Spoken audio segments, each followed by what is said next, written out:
en un momento político como este en el contexto del continente? Bueno, en primer lugar hay una arbitrariedad, sí, evidente, sí, no hay que discutirla mucho, no hay que asumir demasiadas, digamos, posiciones desde el punto de vista jurídico, desde el punto de vista legal, para saber que se está cometiendo un abrupto jurídico del tamaño de América del Sur. Es decir, no hay manera de poder explicar la posición asumida por los gobiernos del Mercosur, de Brasil fundamentalmente y de Argentina.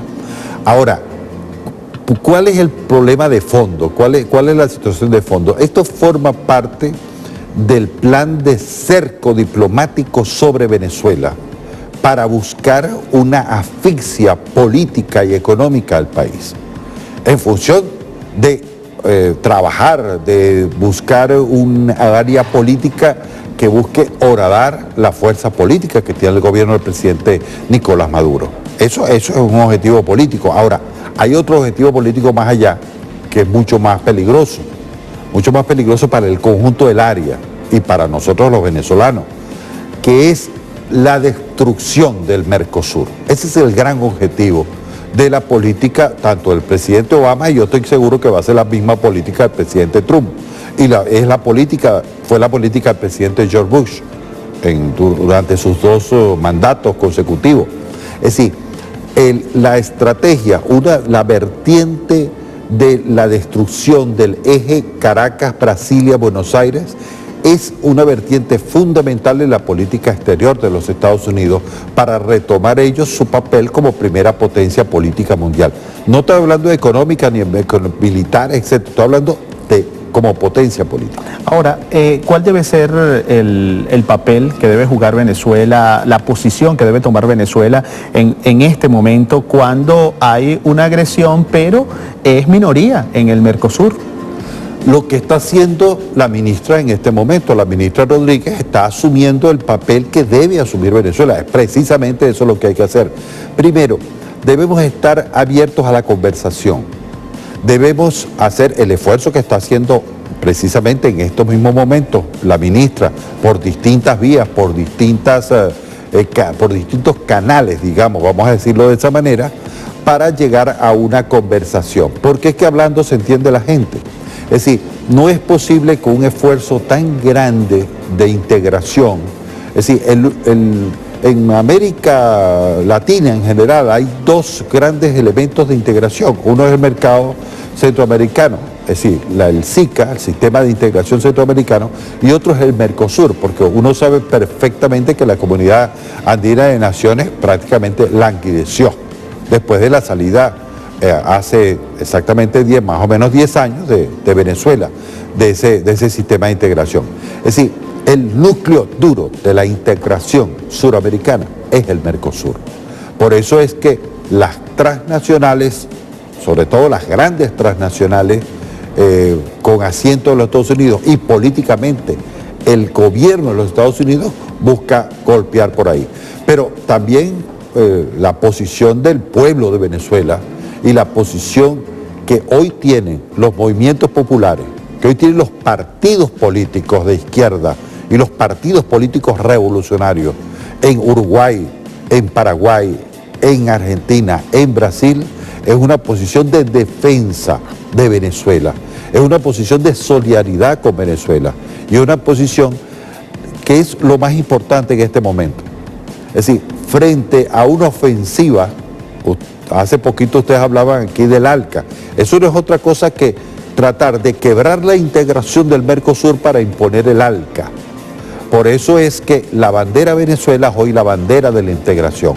Un amplísimo movimiento popular hay que desplegar, así como se desplegó en su momento contra el ALCA, hay que desplegar por la defensa del derecho que tiene la República Bolivariana de Venezuela. Porque esto no es un problema de gobierno, esto es un problema de la República, de no solo presidir, sino de estar de manera normal en el mecanismo de integración más importante de Sudamérica. A esta hora tenemos información con José Manuel Blanco desde nuestra pantalla interactiva. Adelante, José Manuel. Sí, Arín, queremos también saludar a Roy Daza, que nos acompaña el día de hoy con esta interesante entrevista, ya que es importante que todos podamos comprender de qué va este proceso al cual Venezuela está ligada como miembro del Mercosur, que ha sido ya ratificado de manera legítima, pero ante estas pretensiones de esa denominada Triple Alianza. Nosotros queremos compartir con nuestro invitado Roy Daza, hay diversas informaciones, pero en este momento queremos destacar la siguiente, porque recientemente el presidente Nicolás Maduro conversó con el presidente Tabaré Vázquez del Uruguay mediante una videoconferencia desde el Palacio de Miraflores, y posteriormente el gobierno del Uruguay ha mantenido y ha sostenido esto, que Venezuela tiene derecho a tener voz en el Mercosur. El gobierno uruguayo respaldó a Venezuela, dice esta nota del diario El Universal, en el Mercosur para contribuir a la construcción de consensos y acercamientos. Por ejemplo, queremos también resaltar lo siguiente: Uruguay reitera su posición relativa al derecho de Venezuela a seguir participando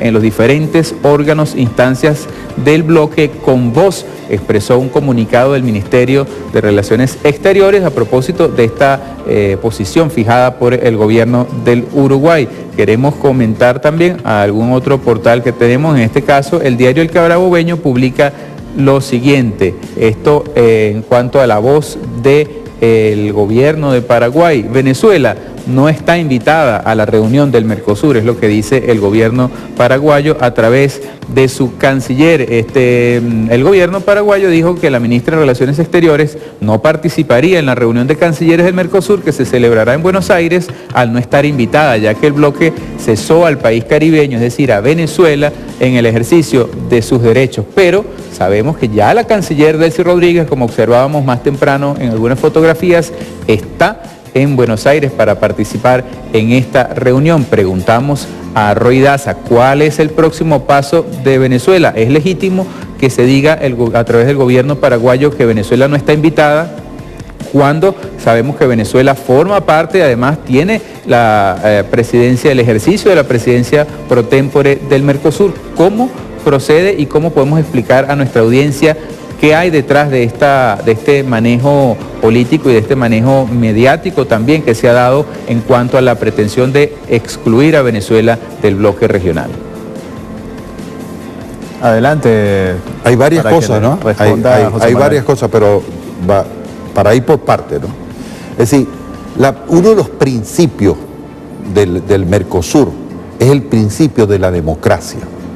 Es decir, no hay manera de poder entender la integración sudamericana sin el principio de la democracia. Desde 1991, cuando se funda el Mercosur, por cierto, por gobiernos de distintos signos ideológicos.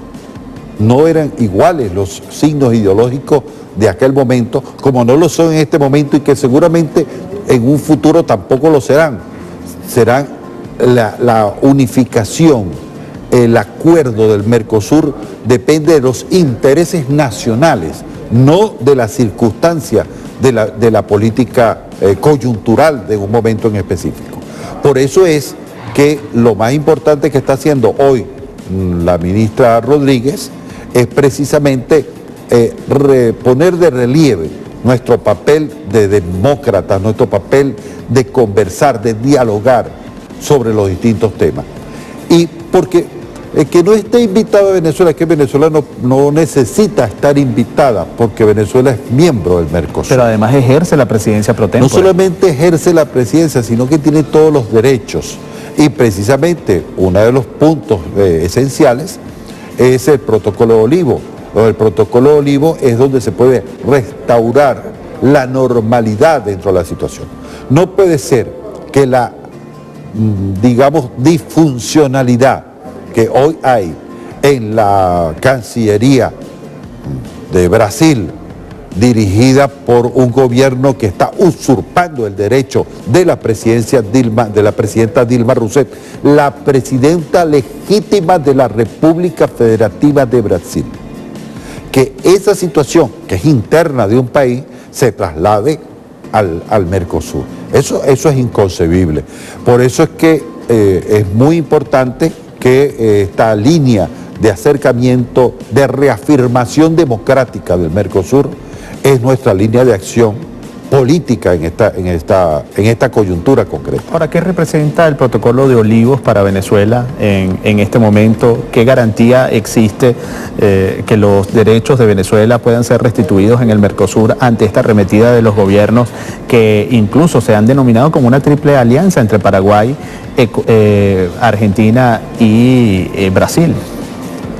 Tarde o temprano, yo estoy seguro que más temprano que tarde, se va a restaurar la legalidad en el Mercosur, porque lo que se cometió con respecto a Venezuela es una ilegalidad. En algún momento la sensatez tendrá que volverse a instaurar una mesa de conversación, un espacio de conversación en el cual el derecho legítimo de Venezuela en su posición dentro del mercado común suramericano, tal como incluso lo han dicho, como lo planteó el presidente Tabaré, él dijo, las medidas tomadas no son irreversibles. Es decir, el presidente de Uruguay se da cuenta, además por su larga experiencia como mandatario, por su larga experiencia como senador de la República del Uruguay, un político sumamente, digamos, autorizado en estas lides de la diplomacia internacional, que se está caminando, se está transitando en el Mercosur por una ruta que no es la legal, que no es la jurídica y que no es la democrática. Los medios de la derecha también han tenido su piquete en la cobertura de esta situación tensa en Mercosur. Barry Cartaya nos tiene información y pregunta también para el invitado esta mañana. Adelante, Barry. Así es, hermano Orín, Roy, buenos días, muchísimas gracias por acompañarnos en el mejor canal de Venezuela, VTV. El diario El Nacional hoy celebra prácticamente lo que es la decisión de Paraguay, ya lo decía mi hermano José Manuel Blanco Díaz, como el canciller Loizaga había dicho que no estaba invitada, pero ellos en esta nota hacen un tema interesante y es que va a ser el preludio, esta reunión de cancilleres, para que Argentina, la primera semana de enero, pueda ejercer la presidencia pro tempore de este organismo sin realizar cumbre. Le preguntamos, Roy, y esta pregunta se la damos al aire porque tenemos que cumplir con compromisos, identificar a venezolana de televisión. Venezuela fue criticada en julio porque no hubo cumbre y asumió la presidencia pro tempore. Argentina la va a asumir la primera semana de enero, también la presidencia, sin haber cumbre. ¿Cómo se puede justificar todo esto luego de que se ha criticado tanto la gestión del presidente Nicolás Maduro y la canciller Delcy Rodríguez? Nos lo responde luego de la siguiente pausa. Ya venimos.